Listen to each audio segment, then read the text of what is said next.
একটি পতাকা, একটা নামকরণ, কয়েকটা মিছিল আলাদা করে দেখলে হয়তো সাধারণ ঘটনা মনে হবে, কিন্তু যখন একই সময়ে একের পর এক এমন ঘটনা ঘটতে শুরু করে প্রশ্নের ঝড় ওঠে। বাংলাদেশের রাস্তায় হঠাৎ দেখা যাচ্ছে কালেমা লেখা সাদা কালো পতাকা।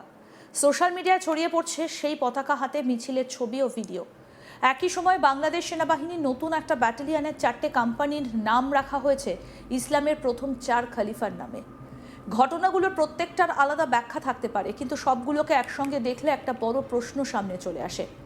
বাংলাদেশের রাজনৈতিক ও সামাজিক পরিবেশে কি এমন কোনো পরিবর্তন ঘটছে যার প্রভাব ভবিষ্যতে গোটা দক্ষিণ এশিয়ার নিরাপত্তায় পড়তে পারে? বাংলাদেশে সম্প্রতি কয়েকটা ঘটনা শুধু ঢাকাতেই নয়, দিল্লি, কলকাতা, আগরতলা, শিলচর এবং গুয়াহাটিতেও গভীরভাবে পর্যবেক্ষণ করা হচ্ছে। একদিকে বাংলাদেশ সেনাবাহিনীর নতুন ব্যাটালিয়নের কোম্পানিগুলোর নাম ইসলামের প্রথম 4 খলিফার নামে রাখা হয়েছে, অন্যদিকে দেশের বিভিন্ন জায়গায় প্রকাশ্যে সাদা কালো কালেমা পতাকা দেখা যাচ্ছে, যা নিয়ে সোশ্যাল মিডিয়া এবং নিরাপত্তা মহলে তীব্র বিতর্ক শুরু হয়েছে।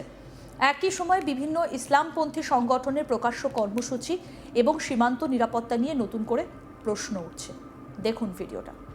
ব্রিজ অতিক্রম করছে, আপনারা দেখছেন আসলে কালেমার পতাকা কিন্তু বিশাল।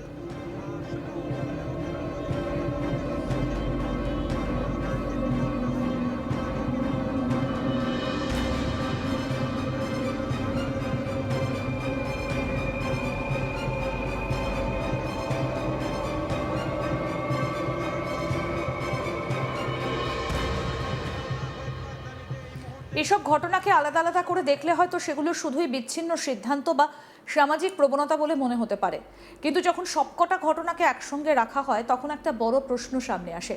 বাংলাদেশের রাজনৈতিক ও সামাজিক চরিত্র কি ধীরে ধীরে পরিবর্তিত হচ্ছে? আর যদি সেই পরিবর্তন বাস্তব হয়, তাহলে ভারতের পূর্ব সীমান্তের নিরাপত্তার ওপর তার প্রভাব কতটা হতে পারে? ভারতের জন্য এই প্রশ্ন অত্যন্ত গুরুত্বপূর্ণ, কারণ বাংলাদেশ শুধু প্রতিবেশী রাষ্ট্র নয়, দুই দেশের মধ্যে রয়েছে প্রায় 4000 কিলোমিটার দীর্ঘ সীমান্ত। পশ্চিমবঙ্গ, আসাম, মেঘালয়, ত্রিপুরা এবং মিজোরামের নিরাপত্তা, সীমান্ত বাণিজ্য, অবৈধ অনুপ্রবেশ, চোরাচালান এবং জিহাদি কার্যকলাপ সবকিছুই বাংলাদেশের অভ্যন্তরীণ পরিস্থিতির সঙ্গে ওতপ্রোতভাবে জড়িত।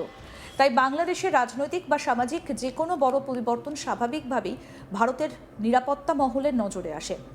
সম্প্রতি বাংলাদেশ সেনাবাহিনী দ্বিতীয় বাংলাদেশ ব্যাটালিয়ন নামে একটা নতুন ব্যাটালিয়ন গঠন করেছে।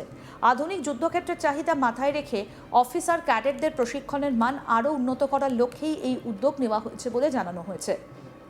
কিন্তু আলোচনার কেন্দ্রবিন্দুতে এসেছে ব্যাটালিয়নের 4টে কোম্পানির নাম।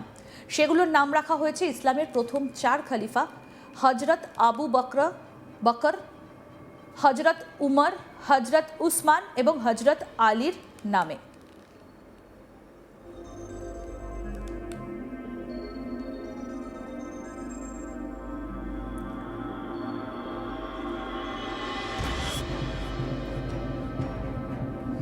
আর এই সিদ্ধান্তের পর থেকেই বাংলাদেশের নানা ধরনের আলোচনা শুরু হয়েছে, কারণ এর আগে প্রথম বাংলাদেশ ব্যাটালিয়নের কোম্পানিগুলোর নাম রাখা হয়েছিল মুক্তিযুদ্ধের বীরদের নামে।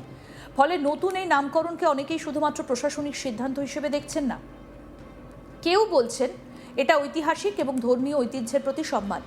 আবার অন্য একাংশ বিশ্লেষকদের মতে এটা দেশের বর্তমান রাজনৈতিক ও সামাজিক পরিবর্তনের প্রতীকী প্রতিফলনও হতে পারে।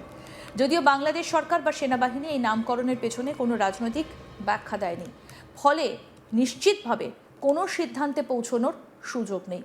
2024 সালের রাজনৈতিক পালাবদলের পর থেকেই বাংলাদেশে ইসলামপন্থী রাজনীতির দৃশ্যমানতা বেড়েছে।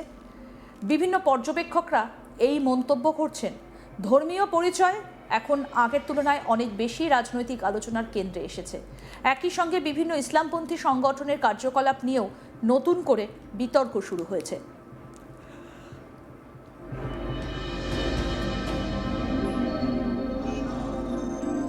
তবে এটাও মনে রাখা জরুরি যে বাংলাদেশের সংবিধান এবং সেনাবাহিনীর কাঠামো আনুষ্ঠানিকভাবে এখনও বহুধর্মীয় চরিত্র বজায় রেখেছে। হিন্দু, বৌদ্ধ এবং খ্রিস্টান সম্প্রদায়ের সদস্যরাও সেনাবাহিনীতে কর্মরত। তাই একটা সিদ্ধান্ত থেকে পুরো রাষ্ট্রের চরিত্র বদলে গেছে এমন সিদ্ধান্তে পৌঁছানো তথ্যগতভাবে সঠিক নয়, কিন্তু ধারাবাহিক ঘটনাগুলো ভারতের নিরাপত্তা বিশ্লেষকদের কাছে অবশ্যই পর্যবেক্ষণের বিষয় হয়ে উঠেছে। এরই মধ্যে আরও বড় উদ্বেগ তৈরি করেছে বাংলাদেশের বিভিন্ন শহরে প্রকাশ্যে কালেমা লেখা সাদা এবং কালো পতাকার ব্যবহার।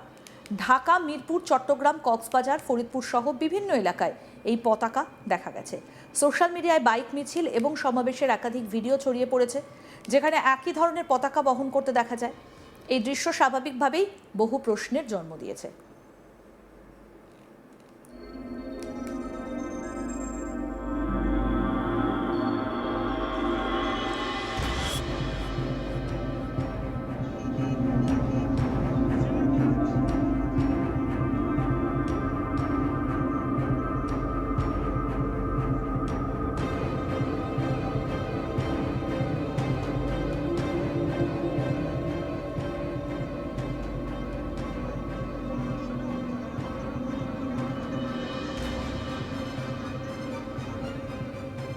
এখানেই বিষয়টা সংবেদনশীল হয়ে ওঠে, কারণ কালেমা ইসলামের একটা মৌলিক ইমানি ঘোষণা, কিন্তু একই সঙ্গে আন্তর্জাতিক স্তরে আল কায়দা, ইসলামিক স্টেট এবং কিছু অন্যান্য জিহাদি সংগঠনও অতীতে অনুরূপ নকশার কালো বা সাদা পতাকা ব্যবহার করেছে। ফলে নিরাপত্তা বিশেষজ্ঞদের বক্তব্য ধর্মীয় বিশ্বাস এবং জঙ্গি সংগঠনের প্রতীক। এই দুই বিষয়কে আলাদা করে দেখা জরুরি।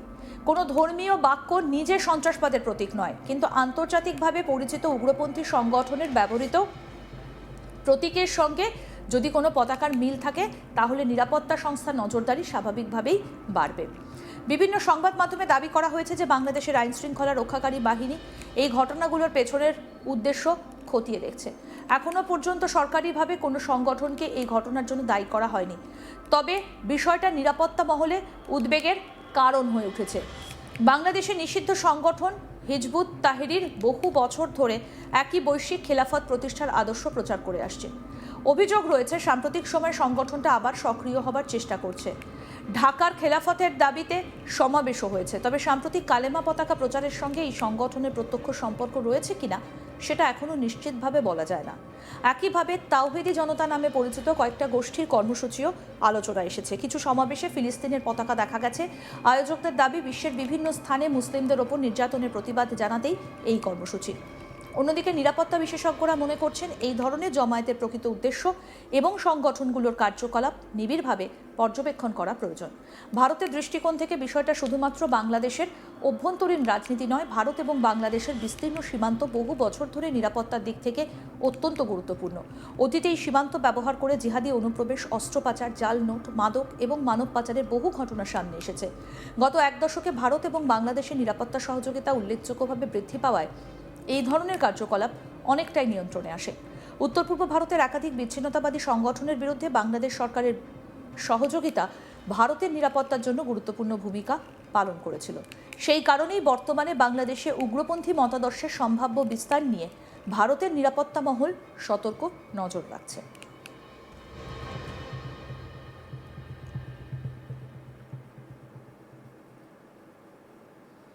কারণ কোনো চরমপন্থী সংগঠন যদি সীমান্তের ওপারে নিজেদের প্রভাব বাড়াতে সক্ষম হয়, তাহলে তার প্রভাব সীমান্তের এপারেও পড়তে পারে। বিশেষ করে পশ্চিমবঙ্গের মতো বা অসম, ত্রিপুরার মতো রাজ্যগুলিতে বিষয়টা আরও গুরুত্বপূর্ণ। এই রাজ্যগুলোর সঙ্গে বাংলাদেশের ভাষা, সংস্কৃতি, মানুষের যোগাযোগ বহু পুরনো। তাই কোনো উগ্র মতাদর্শ সীমান্ত পেরিয়ে ছড়ানোর চেষ্টা করলে তার মোকাবিলায় গোয়েন্দা নজরদারি আরও শক্তিশালী হওয়া প্রয়োজন। আরও আপডেট পেতে দেখতে থাকুন আজ তাক বাংলা, সাবস্ক্রাইব করুন।